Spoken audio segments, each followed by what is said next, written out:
Welcome to another exciting Real Interview with Real Nerds Podcast and our score from Denver Comic Con 2012.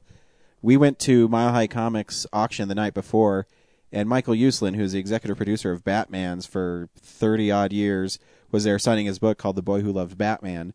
And me and Brad both wanted the book, and he was signing it, and I said, hey, Brad, we should get him on the show. And Brad said, he won't do it. So I walked up to him, and I said, hey, Mr. Uslan, do you want to help out a local nobody podcast? And he said, yeah, I'd love to. Just grab me during the show on Saturday, and I'll sit down and interview with you guys.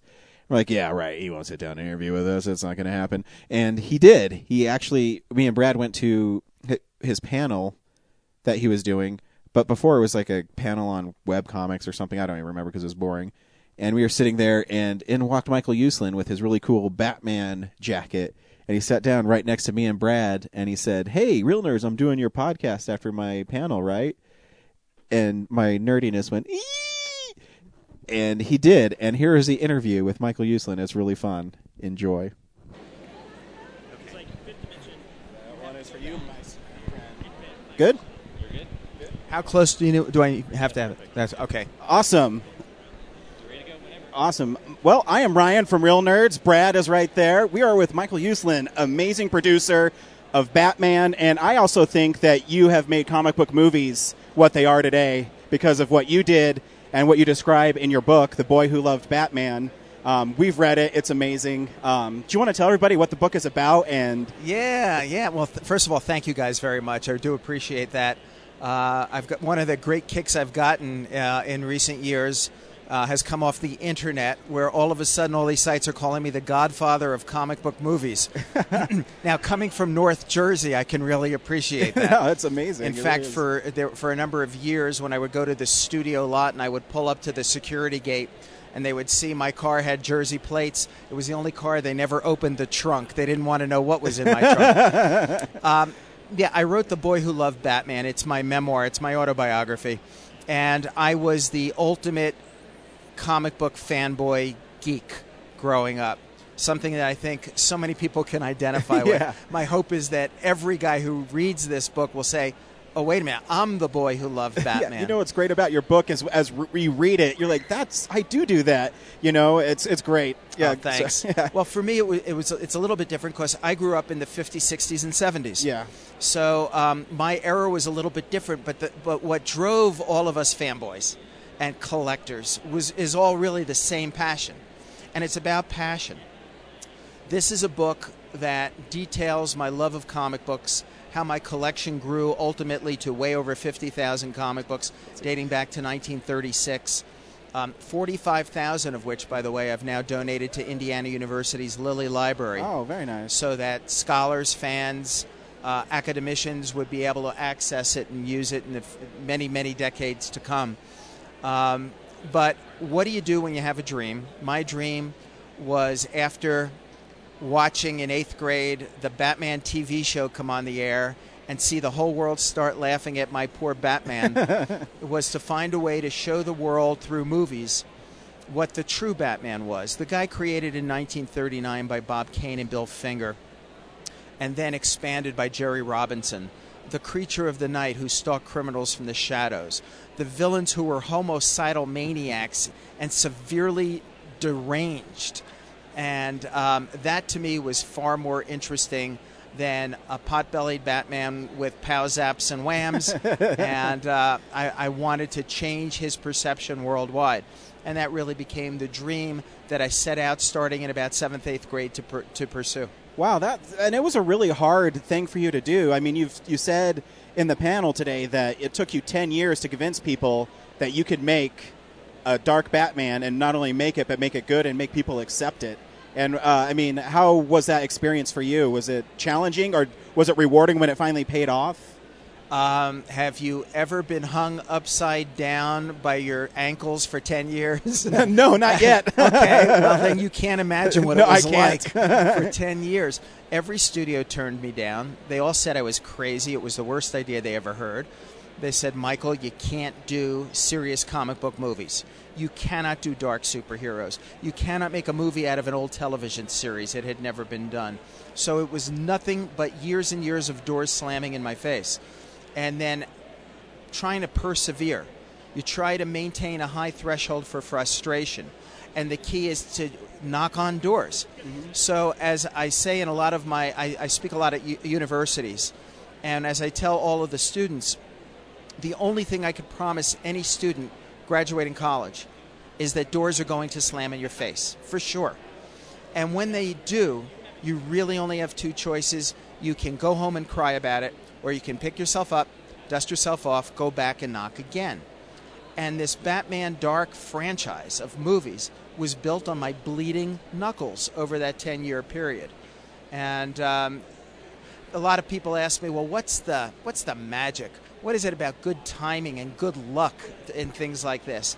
I said, well, really, if you keep knocking on doors until your knuckles bleed, at some point in time, you will knock on the right door at the right time. And there's your good timing. There's your good luck. The secret is, the magic is that there is no magic. Yeah, and I think what a lot of people don't know, and if they pick up your book, they'll learn about you, is your passion for Batman is amazing. And even when you read the book, you laugh out loud when you read it, because there's great stories about Billy getting his comic books burned because of the seduction of the innocent. And I just love reading that stuff because, I mean, you were in a time where comic books were the worst thing that could possibly happen to children. And for you to persevere and make it your life's mission, I think is everybody's geek fantasy, where you said, no, Batman's this way, and I'm going to make sure he's this way.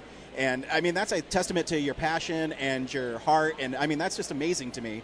I was lucky enough to have an amazing mom.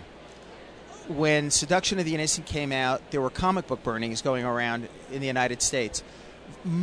All my friends were not allowed to bring a comic book into their homes. A lot of them were then given away by parents to paper drives, or they were burned. And my mom made me a deal. She said that if I kept my comic books neat, and if I agreed that I would read other things like newspapers, magazines, and books, I could keep my comic book collection. So I kept everything. I was one of the few people that ever did. It was the best deal I ever made in my life. That's awesome. Brad, go. I'm sorry, Brad. It's cool you kept that the Joker sketch. Yeah. Oh, yeah. The Joker sketch. And what did you see in Nicholson that you knew that he would be the Joker? Because in The Shining, he upped the homicidal part of him, and I hadn't even seen The Shining yet. You just saw the picture? All I saw was that here's amazing. Johnny shot. I mean, look into his eyes and his face peering around that doorway. And I'm sitting on I'm trapped on a bus in New York City, just beginning to pull out to head to New Jersey as I'm looking at this in the newspaper. And I couldn't even contain my excitement. That is amazing. It was like the longest bus ride to get to my house in New Jersey, where I tore out this picture from the New York Post, and I whited out Jack Nicholson's face with whiteout, and I redid his lips with red ink, and I redid his hair, and then that became what I showed everybody at the studio. That's amazing. Everybody connected to the movie as to why Jack Nicholson was the only actor who could play the Joker at that time, at that era. And I passionately believed in that, and when Jack was hired, it was truly one of the great days of my career. Oh, yeah, that's amazing. Okay, I know you're short on time, but I have one Dark Knight Rises question, and no spoilers. We don't want it spoiled. But what was the thinking behind Nolan bringing Bane into the series as an adversary? Because you mentioned earlier that, the Joker that's in Nolan's could be a modern-day terrorist. And what was the thinking behind having him come in and being part of the universe? Well, the first thing you have to do is accept the principle that Christopher Nolan is a genius. I do. And he has proven time and again now how he has an understanding of Batman, he has a passion for Batman, he has a vision for Batman, and he knows how to execute that vision. So what you need to do is step back and allow the genius at work to do his thing. And whether it's bringing in somebody so psychologically damaged like the Joker mentally, or somebody like Bane that represents a pure physical force unlike anything Batman has come up against, as a balance almost to what we have seen before with the Joker, is very fascinating and interesting. And that's just something that I bring from my perspective. I'm not talking for Chris at all. But he deserves all the glory, all the accolades, all the credit for what's happened here, and what is now going to be the conclusion of his trilogy.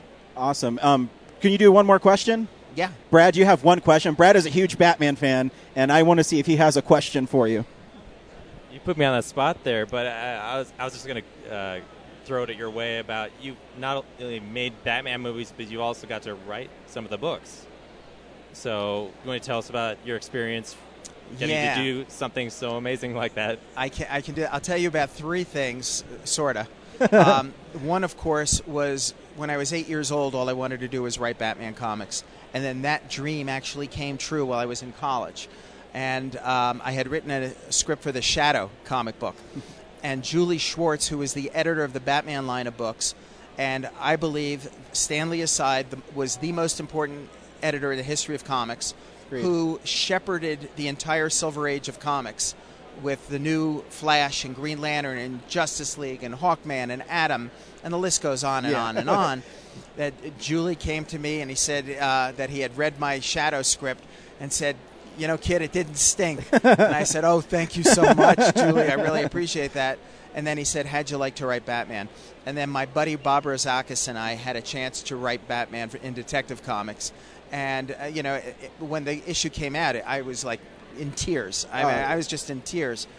But then I realized this dream I had since I was 8 years old had come true, and I needed another dream. And that's when 10 minutes later it dawned on me I needed to go back to that night in 1966 when I saw the TV show premiere and remembered my vow to show the world what the true dark and serious Batman looked like, the guy who was created in 1939 by Bob Kane and Bill Finger as a creature of the night. Awesome. And you can read all about that in your amazing book, The Boy Who Loved Batman. I mean, not only is the book really fun, but you have great pictures in there, and it's funny, and we really appreciate you taking time to talk to us. Oh, sorry. Go ahead, Brad. Oh, Brad has one more. Have you approached Christopher Nolan about possibly adapting the cricket? I think I'll save the cricket for maybe Spielberg. Give the poor guy one shot at doing a good superhero movie. But, one of the other things I had a chance to write was a Batman graphic novel called Detective Number 27. Mm-hmm. And that was one of the most rewarding experiences I ever had writing comics. I spent 6 months researching the history because I wanted to write it like The Alienist or Carter Beats the Devil or Ragtime and have Bruce Wayne involved in real situations in history with people who really lived and create a new kind of Batman adventure whereby at the last second Bruce Wayne, as he's sitting in his father's study and he's about to go, "Criminals are a superstitious, cowardly lot.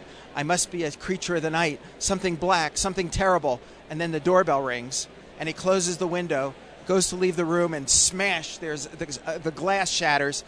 And he goes, "Stupid bird," and he flips off the light and walks out. And from that point on, everything changes, and Bruce winds up becoming a member of a secret society of detectives, and nobody used their names. It was only numbers, and he became Detective Number 27. Amazing.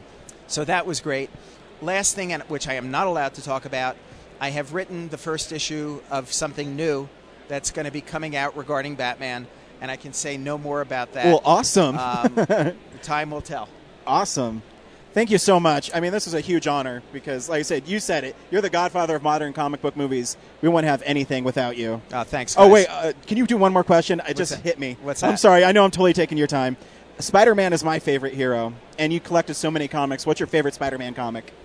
My favorite Spider-Man comic was issues 17, 18, and 19, which went into the end of Spider-Man and Spidey Strikes Back when Steve Ditko was still doing it. I just couldn't wait for every next issue to come out, not knowing if this was really going to be the end of Spider-Man. This was in the days before superheroes got killed every year and gave up their careers and stuff. So it was so exciting at the time. Yeah, sorry to geek out there for a second. I know you're really busy, so thank you for spending time with us. I really appreciate it. Thank you, sir. Thanks. Good luck to you guys. Thank you. Don't forget, July 20th, there's a movie coming out. Oh, you know what? On July 20th, we already got our tickets to see it in IMAX. We will be there in real IMAX. Fantastic. Thank you so much. We really appreciate it. Thanks.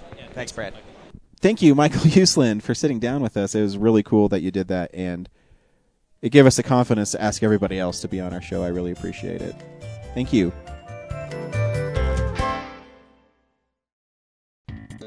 Thank you for listening to this episode of Real Nerds Podcast. Real Nerds Podcast is a production of Nebulous Visions Multimedia. Thank you to Sparks Mandrill and Plan 9 Studios for our kick-ass theme song. Also, if you're in the Denver area and you're looking for a cool place to see movies, we see them at the Alamo Draft House in Littleton and now also in Sloan's Lake. Thank you to Colorado Coins, Cards, and Comics for supplying us with all our comic needs, especially you, Andrew. You know who you are. And a big shout out to James's mom. I'm giving you an electronic hug that you can feel through the airwaves. Thanks for listening, and have a nice day.